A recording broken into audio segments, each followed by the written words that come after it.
ఆంధ్రప్రదేశ్, తెలంగాణ రాష్ట్రాల్లో జూన్ 20వ తేదీన బంద్కు మావోయిస్టు పార్టీ పిలుపునిచ్చింది. ఆపరేషన్ కంగార్ని నిరసిస్తూ ఈ బంద్ చేపట్టాలని మావోయిస్టు పార్టీ నిర్ణయం తీసుకుంది.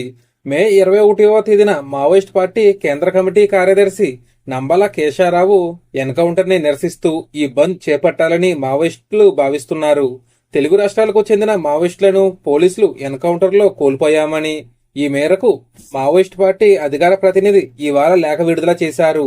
ఇదివరకే భారతదేశ వ్యాప్తంగా మావోయిస్ట్ పార్టీ నేతలు బంద్ చేపట్టారని, మరోసారి ఏపీ, తెలంగాణలో బంద్ చేపట్టి తమ పట్టు నిలుపుకోవాలని మావోయిస్టులు భావిస్తున్నారు. కాగా కేంద్ర హోంమంత్రి అమిత్ షా 2026 మార్చి నాటికి మావోయిస్టులను పూర్తిగా నిర్మూలిస్తామని హెచ్చరించారు.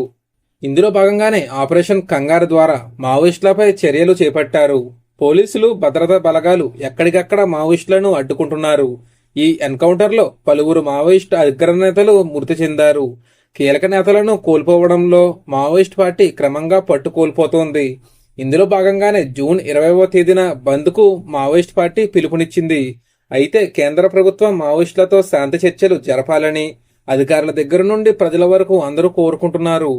అంతేకాకుండా మావోయిస్టులు ప్రభావిత ప్రాంతాల్లో స్కూళ్లు, కాలేజీలు సెలవు ఇవ్వాలి అని ప్రభుత్వం నిర్ణయించినట్లు తెలుస్తోంది. మరి దీనిపై మీరేమంటారో కామెంట్లో తెలియజేయండి. మరిన్ని వీడియోస్ కోసం మన ఛానల్ని సబ్స్క్రైబ్ చేసుకోండి. Thank you friends.